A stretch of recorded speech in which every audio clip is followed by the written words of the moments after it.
Hello everyone on the internet and thanks for tuning in. I'm RyuKiva of RyuKiva Toku. And welcome to another episode of Toku Bros. I'm your co-host, the Winter Cosplayer, and this is Rider Talk. Golden Alangina! Was that the best you can come up with? I'm not sure if I've already done that before, but I've done it anyway. Boom. Yeah, so we will ignore that travesty, that what he just did. And yes, we do have a packed episode today, but without all that waffling, we will get straight into it and started just to quickly talk about Some the rider news. Just a little bit of quick news, in that unfortunately COVID, as much as it's going on in the world, it also has hit the world of Toku as well. And unfortunately to say, two actors from our beloved series Kamen Rider X8, both X8 back in August and recently Kamen Rider Paradox, they have unfortunately been confirmed positive for coronavirus, and we wish them all the best on that. Indeed, get well soon. But otherwise, moving on from that, we do have some new news of some new unique toy line that coming from the Sodo Chrronicle, that being of a unique and exclusive form for Kamen Rider OOOs, that being a Saramule. Okay, form. Tell us more. So this is effectively the second water form, if you will, in conjunction to the I've got to get this right now, shelter form, with shelter being the water base. Squid. Exactly, basically. But this is configured of, and I just double checked this, a shark, a whale, and a bearing wolffish. And just straight off the bat, I love how this looks. I really do. It gives off the vibe of the villain from when Decade went to Ryuki's world. You have that unique shark villain. I think it's Kamen Rider Aqua, I think you're talking about. Yeah. Yeah, I think it. No. I'm not 100% because he made an appearance in Jaou as well. The water one from the future. No, No? not that one. No, the one that uses the shark card. Oh, I know who you're talking about. Yeah, the one that just appeared in Decade. But I was, because like, Yes. me like putting my 10 cents for it quickly.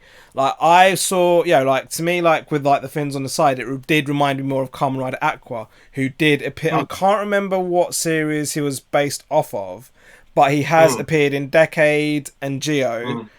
And yeah, I think it was either the Decade movie or just one of the like Tyson movies. But I know his last appearance was in Jaou, and he had quite a prominent storyline. Yes. But me personally, just by the appearance, I love how this looks, and it's not just your bog standard, boring, plain blue or whatever monochromatic color, shall we say. This actually adds red along with the blue. I did see the red accents. I liked the fact that he has like attachments on his arms as well. It kind of gives him like a bit more of a sort of scrappy look to him. And yeah, like, I'm actually excited to see more shots of this very recently released news. And if I can just quickly get from someone that doesn't really know anything about Sodo Chronicles, how would you quickly define what Sodo Chronicles are? It's like, I've gone over the lines before. It is literally, part of that Sodo kind of lower budget line, typically. But, I have known Sodo Chronicles to go for, like, a little bit more than the usual Sodo figure line. So, like, where you're, like, looking more at the sort of 1,000 yen mark, these will tend to be between 2,000 to 5,000 yen. I think the very expensive ones are 5,000. But if I'm correct, this one's retailing around that 3,000 mark. Close. It's 2,500 yen. No worries. But a little bit more... But May.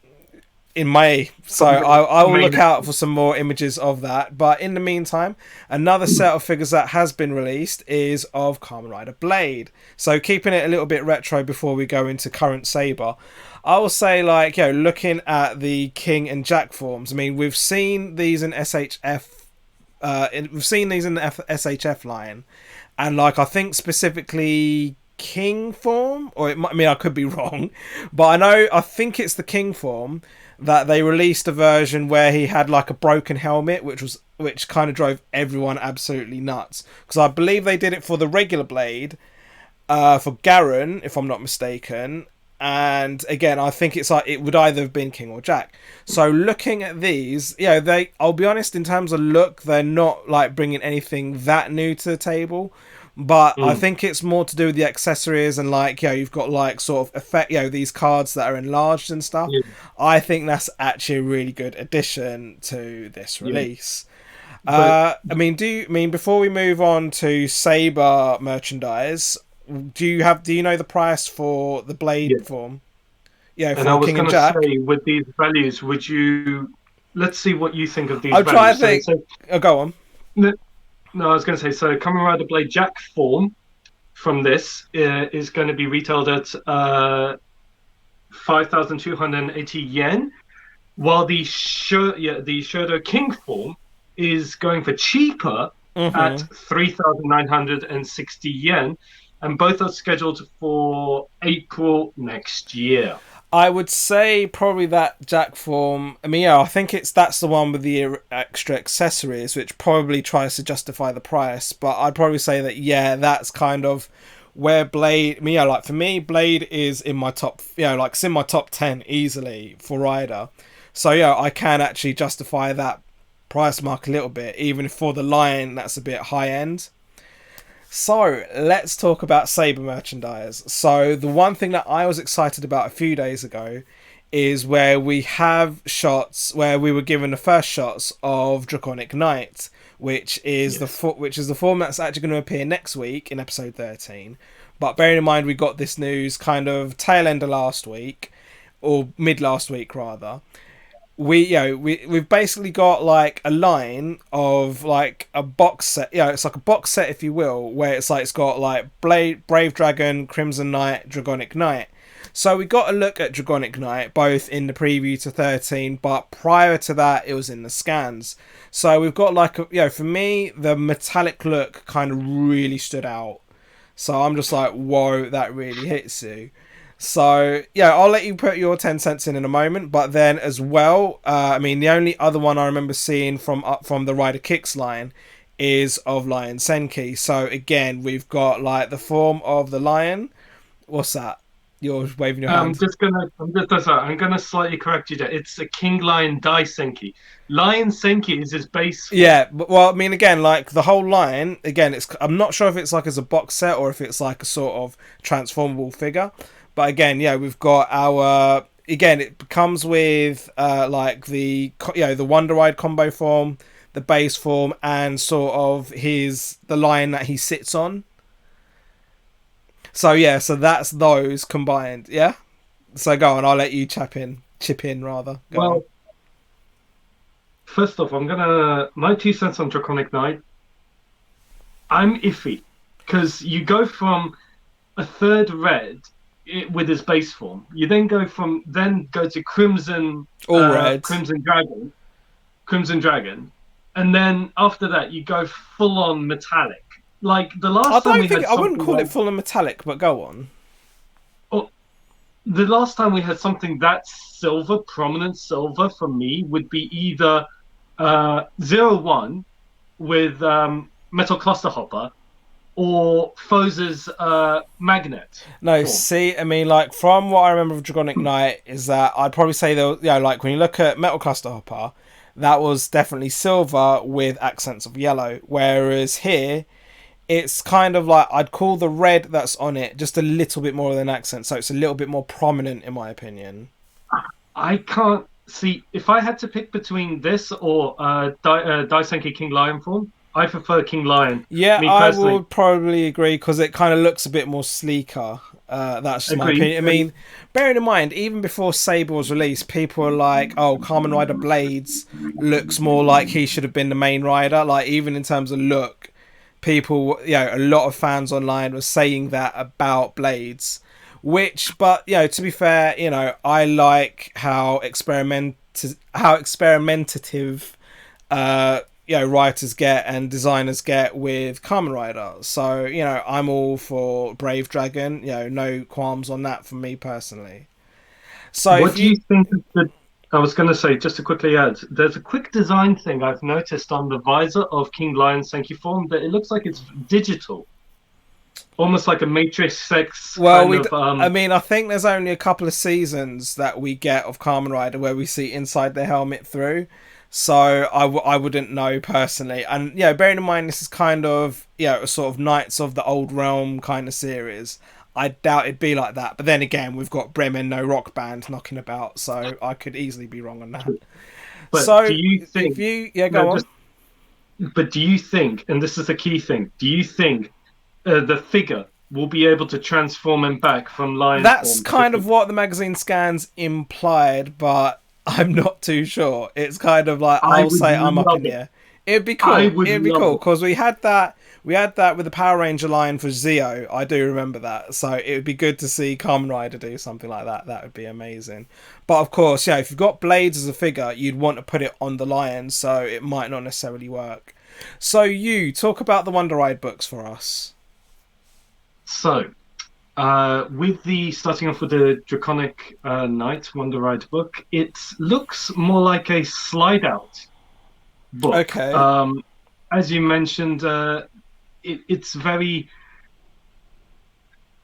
metallic in color. It does have that silvery gray tone to it. Me personally, I'm not too fond of it. Unfortunately, I mean the image alone is just a progressional thing. Rather than a pop up book, this is more like it opens up and the third page is a slide out. So I don't know how that's going to work. I'm sure it's spring loaded, but it's different.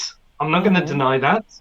Um, but and this is going to retail for 3,080 yen coming 5th of December.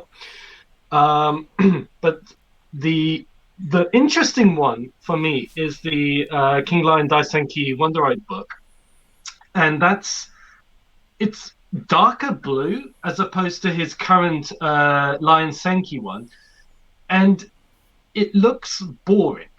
I'm sorry to say that, but there is I'll be barely honest, I've not seen anything. what you're talking about, but sure, okay. So, long story short, one page has nothing, another page has almost like torn paper on the other end, Okay. and in the middle you have like a half of his mask on, and below it is his lion chest, but no Okay. color. It's Okay. very weird. And again, this would be retailing for, if I'm not mistaken, the same value. Oh, coming out later though, which comes out on the 12th. Boom. So have someone's gonna have a magical Christmas, eh? So let's rock on episode 12. Boom. I am definitely going to knock this one out the gate here. So, Be wow, my for guest. all the obvious reasons, this was a very powerful episode. Let's try to keep it spoiler free, by the way. And for me Okay. personally, it was a stark reminder as to why Kamen Rider is my favourite franchise. To start with some of the smaller details, though. At the very beginning, May actually showed that she can be a passionate character that isn't an irritant, which is quite a shock. As well as the actress can indeed act, beyond just playing the goofball. Although this was too brief in my opinion, and she did indeed go back to playing the goofball. Any thoughts on this one? Mhm. Well, like you rightly mentioned, she can actually act. The writers actually gave us something good for once. Oh, okay. So I mean, so moving on. Like I like how not just Kenzan and I felt that Buster and Kenzan had a lot more involvement here, including Kenzan being like a more clever and thoughtful character, minus the fact that he lost his Spada, of course. But each of the riders actually had their own thing going on. Although for like the fight choreography for me, it just felt that it made it short and choppy as a result, which is a bad thing. But the final fight was obviously devastating. I'm not sure if I felt Buster was acting like a mature father in the way he was talking in the early scenes, but rather than I rather felt that he was that stereotypical brute dummy that is cliche in every form of Japanese screen fiction. I mean, me personally, just to quickly touch on, unfortunately, I'm still not a fan of the character Kenzan. personally. Well, I've already established that I am, but yeah, go on. Yeah, fair enough. Each to their own. I think Buster was, if you will, relegated to the bench along with Kenzan in this episode. No, see, like Um, again, I mentioned that he had like a very passionate conversation earlier, but yeah, go on. and then I think, well, those two plus Slash were benched. See again, like they all had their scenes. I mean, they all had their, they all had like these 10, 20-second fight scenes. I'm just like, like it made sense, but I'm just like, it makes, because I will talk towards the end about how I felt the editing was. But, just to like give a little bit more positivity in like an episode that I absolutely loved, we do get a better look at Jaou Dragon this time around. But most noticeably for me personally, his Wonder Ride book. Like it was, I'm pretty sure I didn't notice before, but it looks like a really cool pop-up book. Agree? Yes. Yeah, so you agree. And like it just looks amazing when you pop-up book. see it. It's like pop-up. It's great. So the spot, of course, the show stealer though, is obviously Espada, Kento. And the fact that this episode was centralised around him, who says that Ryder is becoming too much like Sentai? But to be fair, there was a lot based around Rintaro, and at the start, it could easily be criticised that he had a stark change of attitude from the previous episode. But to me, it felt like it does demonstrate vast character growth, even if it had to be too short for the space of time. But it could also be argued that if he learnt his lesson, how come he went off again? Any early thoughts for Kento from you? I did love how his story is continued, if you will, how they carry on and progresses. Okay. Later. I mean, so like maybe that is a touch mysterious for the Espada side, and there wasn't too much about what the villains were actually doing, just that they had to fight them. But again, there was a lot of so going on to it now, there was a lot of green screen going on, there was a lot of bad editing, and unfortunately I did feel the CGI was generally poor this episode, minus the final fight of course. But as I said at the start, this is a stark reminder as to why Rider is my favourite show. And remembering Showa Rider being goddamn awful in these regards, it didn't make it an unwatchable show. It was a great show demonstrating concepts despite those facts. Which does lead me on to my final thoughts. So, Toma, for one, there's a lot of complaints that Modern Rider forgets the riding part. Like, after 1 or 2 episodes, the bike disappears. So, seeing Toma riding a traditional motorbike takes me back to Showa Rider, which, oh my god, dear Toei, dear Bandai, dear TV Asahi, dear writers, we need more of these types of classic segue scenes. I didn't feel Toma was too active in the... Do you disagree? Right.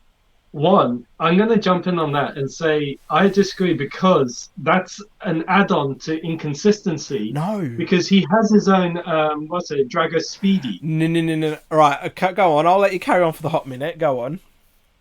If he has a bike that he has is in his pockets, use it. Nah, see, this is where I'm mentioning Showa Rider. So I can see where you're coming from. But the fact is, like, when it came to Showa Rider, yeah, they had their rider bikes. I think, this is where I'm really bad. I think Ichigo's one was called Cyclone something. Oh, my brain. Right, but he was only on it when he was henshined. Or, like, he would henshin and the bike would henshin with him. So, in Showa Rider, they were happily using... like regular motorbikes when they weren't henshined. So that to me is a non-issue. The fact that he was just on a bike riding to the scene of the crime threw me back to Showa. It was absolutely beautiful. And again, like, I know you're not familiar with Showa, and maybe even if you did get to watch Showa, you might not see the romanticism behind that. But for me, it was a throwback. And for me, I would personally have to see more of that. So again, like carrying on, so again, getting back to what I actually said at the beginning, I didn't feel that Toma was too active in this episode, despite having that key plot moment with his amnesia, which might not be too realistic, but it carved itself to be part of one of the most heartbreaking scenes. And even if Saber isn't the best series, I feel it has soul. I feel it's like a little bit more, and yeah, like I know you're a massive fan of Xaid, but I felt that this was a little bit more sincere than when Xaid did the Bakuso bike storyline from those very early No, episodes. no, To no. me, That's to what I'm me, gonna. to No. me, for Saber, genuine props are deserved. The cliffhanger with Tassel, though, my goodness, it kind of makes a little bit Yeah. more sense now. But that's. I'll let you talk a little bit more about that and your final thoughts, please. Well, I mean, I still, and I'm gonna mention in regards to consistency, Xaid seems to be doing a better job in regards to than this in that kind of Again, story like I outline. mean, again, obviously there's so many comparisons you can do with any given show, but I was literally just talking Again, about that one thing. But yeah, no, no, sure. no, no, of course, with that particular story style, but I personally give it to Xaid more for Of props on that. course you would. Yeah, Yeah, of go course I on, go on. would. I was really surprised how Tassel has more of an involvement now. So It's I'm really no looking forward that to I'll that. be honest, it's grabbed my attention this time around. I had to remind you. I'm sorry to Yeah, brag, yeah, but I yeah. had Go to on. remind. But no, I but had to, again, that should have happened the last episode. That's just my opinion, though. but I'm really curious as to what or how much involvement Tassel, his friend, No, because if and all right, go on. no, I was going to say how much involvement Tassel has, his friend has, and then now with what's going on in the story, which unfortunately I can't give, um, how is it going to progress? It So, is really going to be interesting for me how they're going to progress on now because with the and I'm going to slightly tap on something that you didn't mention, and that being the monster of the week that were forgetful, yeah, no, but no, there wasn't a monster of the week. It was the generals. Like he had a name. Like he was one of the generals. There was no actual monster of the week, if I recall. look, it was the throwaway No, it was monsters the of the week. commanders. No, it was the commanders. Right. No. It was the commander, but you had the throwaway monsters previous week that Yeah, but that's a if you killed budget. them, That's a they turned budget into thing, isn't pillars. it? They always do that in like Toei Toku. But My still, point like, just to kind of touch. is, Yeah, I will go on. I was going to say we're still wondering as to what the pillars do. Oh, That's also another but I will story. say, like, again, like I think we've. I mean, I will touch on it now, just very quickly. But like, the guy Tassel's friend was the guy who granted Toma his powers back several episodes ago. So like when he went to that mysterious world, I forget its name, and like Oh, for because the King that Arthur guy, form, the watch form, King Arthur. yeah, that's him. Huh. I Okay. mean, but because again, like you do see that, he's in that white cloak, and again, like I mentioned several podcasts ago that this guy was going to be a recurring character because the actor is part of a big agency that has Lupin Red and a few others in it. So it's good to see him, and it's interesting that he's now attached to Tassel in some way, shape, or form. Tassel's obviously Um. made his appearance. It's going to be a role. I'm actually hyped for this. So all right, so like I'll let you have the last word, and it's all Kushti. I mean, I was going to say with Tassel being the narrator and then now actually being in the show, is this like an ongoing thing with Ryder? That being like, say, the DJ from O's, for instance. You don't you mean the DJ from Gaim? Yes, sorry, Dime. Yes. And then you also had oh, I can't remember who, but there are other narrators. Well, this is it. I But mean, because this style, and I've mentioned this before, this style is definitely to me more like Kaku Ranger. But again, yes, the Kaku Ranger narrator disappeared after quite briefly, whereas this guy's the opposite. He's actually, so again, it'll be interesting in my opinion. So I suggest we leave it at that and just see where it goes from here. So thank you all very much for watching. You can catch us all on the social medias as per usual, starting with my boy the Winter Cosplayer. You can catch him on Facebook, Instagram and Discord. The links are in the description. As well as ourselves, the Toku Bros, Facebook, Instagram. The Discord group is at the bottom, as well as Reddit and this very YouTube channel. Twitter at Toku Bros 71. And finally myself, RyuKiva of RyuKiva Toku, on all the social medias, Facebook, Instagram, Patreon, Discord, Reddit, YouTube, Twitter, and my URL, ryukivatoku.wordpress.com. So thank you all very much for watching. We will see you again next time, and as always, fist through the cam. fist through the can. See you next time.